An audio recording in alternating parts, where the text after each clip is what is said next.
আসসালামু আলাইকুম। স্বাগতম C C plus plus programming basic কোর্সে। এই কোর্সে আপনি ধাপে ধাপে শিখবেন C C plus plus programming, memory management, pointer, data structure সহ সি প্রায় সব আধুনিক প্রোগ্রামিং ভাষার মূল ভিত্তি। Java, Python, C plus plus, C sharp ইত্যাদি অনেকটাই সি এর ধারণার উপর নির্মিত। সি সি প্লাস প্লাস শেখার মাধ্যমে আপনি কম্পিউটারের ভিতর কাজ বুঝতে পারবেন এবং কোডিং, ইন্টারভিউ ও সমস্যা সমাধানে আরো দক্ষ হবেন। এটা আমাদের পূর্বের টিউটোরিয়ালের ধারাবাহিক অংশ। যারা এখনো আগের ভিডিওটি দেখেননি তাদের প্রতি অনুরোধ, পূর্বের ভিডিওটি আগে দেখে নিন, তাহলে এই অংশটি আরো ভালোভাবে বুঝতে পারবেন। এখন পর্যন্ত আমরা অনেক নতুন ধারণা শিখে ফেলেছি এবং এই সবকিছু আমরা একটি ফাইলে লিখে প্রোগ্রাম আকারে চালাতে পারি। আমরা যখন প্রোগ্রামটি লিখে ফাইল আকারে চালাই তখন তার ফলাফল পাই আউটপুট আকারে। এই পুরো প্রক্রিয়াটিকেই বলা হয় কম্পাইলেশন। চলুন সহজভাবে বুঝে নিই।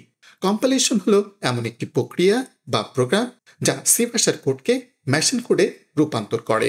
অর্থাৎ কম্পাইলার হলো এমন একটি প্রোগ্রাম যা আমরা সিতে যে কোড লিখি সেটিকে অনুবাদ করে মেশিনের বুঝতে পারার মতো ভাষায় 01 বা বাইনারি ফর্মে রূপান্তর করে দেয়। একটি সহজ উদাহরণ ধরা যাক আমাদের সংসদে বা পার্লামেন্টে কোনো বিদেশি অতিথি এসেছে। যেমন ফ্রান্সের প্রধানমন্ত্রী, তিনি ফরাসি ভাষায় কথা বলছেন, কিন্তু বাংলাদেশের প্রধানমন্ত্রী সেই ভাষা বোঝেন না। তখন মাঝখানে একজন ট্রান্সলেটর থাকবেন, যিনি ফরাসি ভাষা বুঝে সেটি ইংরেজিতে বা বাংলাতে অনুবাদ করে দেবেন। ঠিক একইভাবে আমাদের কম্পিউটারেও এমন ট্রান্সলেটর বা কম্পাইলার থাকে, যা C, C plus plus, Java ইত্যাদি উচ্চ স্তরের ভাষাগুলোকে মেশিনের ভাষায় অনুবাদ করে দেয়। কারণ কম্পিউটার সরাসরি সি, সি প্লাস প্লাস বা জাভা বোঝে না। কম্পিউটার শুধুমাত্র 0 বা লো ভোল্টেজ এবং 1 বা হাই ভোল্টেজ অর্থাৎ বাইনারি সিগন্যাল বুঝে। এখন এই অনুপাতের পুরো প্রক্রিয়াটিকে বলা হয় কম্পাইলেশন প্রসেস। এই প্রক্রিয়া দুটি ধাপে সম্পন্ন হয়। প্রথম ধাপ, প্রথমে আমাদের কোডের ফাইলটি কম্পাইলারের কাছে যায়। কম্পাইলার প্রথমে পরীক্ষা করে দেখে কোডে কোনো সিনট্যাক্স এরর আছে কিনা, যেমন ভ্যারিয়েবলের নাম সংখ্যা দিয়ে শুরু হয়েছে কিনা, অথবা কোথাও ভুল সেমিকলন বা আন্ডারস্কোর ব্যবহার হয়েছে কিনা। যদি কোনো ভুল থাকে তাহলে কম্পাইলেশন ফেইল বলে একটি ত্রুটি বা এরর দেখায়।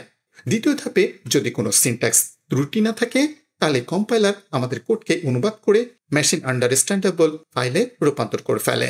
উইন্ডোজে এটি সাধারণত a.exe নামে তৈরি হয়। লিনাক্স ও ম্যাক সিস্টেমে এটি a.out নামে তৈরি হয়। এই ফাইলগুলোই হলো আসল এক্সিকিউটেবল ফাইল, যা কম্পিউটার সরাসরি চালাতে পারে এবং বুঝতে পারে। তবে চাইলে লিনাক্স ও ম্যাকেও .exe ফাইল বানানো যায়। আবার উইন্ডোজেও .out ফাইল তৈরি করা সম্ভব, কিন্তু ডিফল্টভাবে প্রতিটি অপারেটিং সিস্টেমে নিজস্ব এক্সটেনশন থেকেই যায়। সুতরাং যদি আপনি আমার স্ক্রিনে .out দেখেন আর আপনার স্ক্রিনে .exe দেখেন তাহলে চিন্তার কিছু নেই। এতে বোঝা যায় আপনি এখন সি ভাষার মৌলিক ধারণাগুলো ভালোভাবে বুঝে গেছেন। এখন পর্যন্ত আমরা প্রোগ্রামিং কি সে সম্পর্কে একটি প্রাথমিক ধারণা পেয়েছি। তাহলে এবার আমরা কিছু প্র্যাকটিস কোশ্চেন সমাধান করব। এগুলো সেই ধরনের প্রশ্ন যেগুলো সাধারণত কলেজ বা বিশ্ববিদ্যালয়ের প্রোগ্রামিং ক্লাসে দেওয়া হয়। চলুন প্রথম প্রশ্নটি দেখি। Write a program to calculate the area of a square, বা একটি প্রোগ্রাম লিখুন যা একটি বর্গক্ষেত্রের ক্ষেত্রফল নির্ণয় করবে। আমরা জানি এরিয়া অফ এ স্কোয়ার সমান সাইড মাল্টিপ্লাই সাইড। অর্থাৎ আমাদের প্রোগ্রামে এমন একটি কোড লিখতে হবে যেখানে প্রথমে ব্যবহারকারী সাইড ইনপুট দেবে, তারপর প্রোগ্রাম সেই ইনপুট অনুযায়ী এরিয়া আউটপুট করবে। স্টেপ বাই স্টেপ ব্যাখ্যা।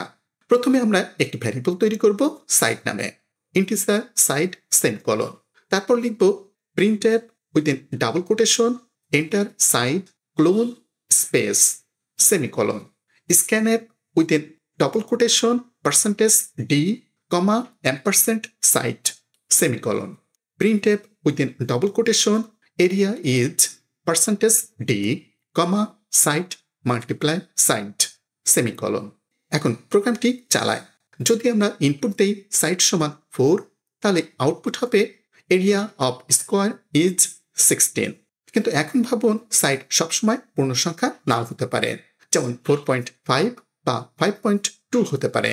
তাহলে আমাদের ইন্টের পরিবর্তে ফ্লোট ব্যবহার করতে হবে। তাহলে কোড হবে float side semicolon, printf within double quotation enter side clone space semicolon, scanf within double quotation %f, ampersand side semicolon. Printf within double quotation area is percentage f, comma side multiply side semicolon. এখন যদি আমরা side হিসেবে 4 দিই তাহলে output হবে area is 16.000, অর্থাৎ programme স্বয়ংক্রিয়ভাবে 4কে float value হিসেবে রূপান্তর করে নেয়। তো এই ছিল আজকের পর্বে। পরবর্তী টিউটোরিয়ালে আমি আপনাকে ধারাবাহিক টিউটোরিয়ালের পরবর্তী অংশ দেখাবো, যেখানে আমরা আরো নতুন কিছু শিখবো ধাপে ধাপে সহজভাবে। আশা করি আজকের পাঠ থেকে আপনি অনেক কিছু শিখতে পেরেছেন। সি এবং সি প্লাস প্লাস নিয়ে এই ধারাবাহিক ভিডিওতে প্রতিটি পর্বে আমরা আপনাকে আরো নতুন কিছু দেখাবো আরো সহজভাবে। যদি ভিডিওটি আপনার উপকারে আসে তাহলে লাইক দিন, মন্তব্য চ্যানেল কেমন লাগলো আর সাবস্ক্রাইব করুন কোডিং উইথ শামীম, যাতে পরবর্তী ভিডিও মিস না করেন। বন্ধুদের সাথে শেয়ার করুন যাতে এই স্কিলগুলো প্রয়োজন আপনার শেখার যাতে হোক আরো শক্তিশালী ও কার্যকর। ধন্যবাদ ভিডিওটি দেখার জন্য। দেখা হবে পরের পর্বে। সবাই ভালো থাকবেন, সুস্থ থাকবেন। আল্লাহ হাফেজ।